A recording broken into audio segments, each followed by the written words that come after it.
आज मैं बहुत दुखी हूँ। मेरे विद्यालय राजकीय उच्च प्राथमिक विद्यालय हरिशंकर की कक्षा 8 की एक छात्रा है, 14 वर्ष की। वो लॉकडाउन के दौरान कुछ बिचौलियों ने उसके पिताजी को फुसला करके कुछ रुपये दे करके, उस बालिका की मां नहीं है, और उसकी शादी करवा ली एक 32 साल के जवान के साथ। बालिका 14 साल की है। लॉकडाउन खुलने के बाद जब स्कूल खुली, हम घर पे गए, हमने उस बालिका को स्कूल भेजने की बात की तो पता चला कि उसकी शादी हो गई। उस असमंजस की स्थिति थी, कोई कानूनी कार्रवाई भी नहीं कर पाए, लेकिन हमने उसके पिताजी पे दबाव बनाया कि आप उस बालिका को स्कूल भेजो। आजकल परीक्षाएं चल रही हैं और हमने हमारे दबाव पे, वो बालिका का कहना है कि मैंने अपने पिताजी को फ़ोन भी किया और तब मेरे पिताजी मुझे लेने आए। तो उसकी दयनीय स्थिति को देख करके अब उसके पिताजी भी रो रहे हैं।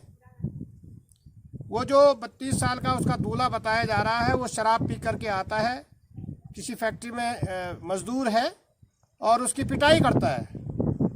होली के दिन उसने उस पर मिर्च छिड़क करके आग लगाने की कोशिश भी की। पता किया तो कोई उनके गांव का ही बिचौलिया बन करके और 6,000 रुपये उसके पिताजी को दे करके और उसको शादी के नाम पे बेच दिया गया है। बहुत दर्दनाक कहानी है उसकी। उसका मैंने एक वीडियो बनाया है, उसको मैं शेयर नहीं कर सकता, लेकिन एक गुरु होने के नाते मैं, समाज में ये एक पहली घटना नहीं है। प्रशासन के नाक के नीचे अकेले पोखरी में दर्जनों ये केस हो गए हैं। जब मुजफ्फरनगर, बिजनौर, मेरठ, हरियाणा से कारों में भर करके आते हैं, 50,000, 1 लाख, 1.25 लाख, 1.5 लाख तक रुपया देते हैं गरीबों को और उनकी बालिकाओं को ले जाते हैं। पता ये भी चल रहा है कि वो कुछ दिन उनका उपभोग करके और उनको बेच देते हैं या उनके हाथ पैर तोड़ करके, उनको लगड़ा करके उनको उनसे भीख मंगवाते हैं। इस तरह का एक रैकेट काम कर रहा है और पूरे उत्तराखंड के पहाड़ी जिलों में खासकर गरीबों को टारगेट करके ऐसा हो रहा है और सबके संज्ञान में है। मैं प्रशासन से आग्रह करता हूँ, समाज सेवी से आग्रह करता हूँ, अरे गरीबी होगी लेकिन ऐसा तो नहीं है कि हम बच्चों को बेच दें। यह है आज़ादी। प्रशासन के संज्ञान में होते हुए भी इन पे कार्रवाई क्यों नहीं होती है? मैं निवेदन करता हूं कि ये प्रकरण बहुत संवेदनशील प्रकरण है। मैंने उस बालिका को आश्वस्त किया है कि बेटे हम आपको पढ़ाएंगे, आपकी इस आगे की ज़िंदगी का जिम्मेवारी लेते हैं। वो रोती है, बोलती है मैं अब वहाँ नहीं जाऊँगी, और मैंने मना भी कर दिया था। इन्होंने ज़बरदस्ती मेरी शादी करवाई है।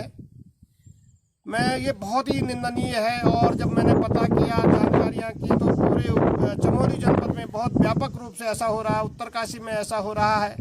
कई जनपदों की ये शिकायतें हैं। गरीबों को टारगेट करके एक रैकेट आता है, वो बिचौलियों को बीच में रखता है, उनको पैसे देता है और औने पौने पैसे लड़की के माँ बाप को पकड़ा करके, उनको सपने दिखा करके और इन बालिकाओं को जो कम उम्र की है उनको यहाँ से ले जा रहे हैं।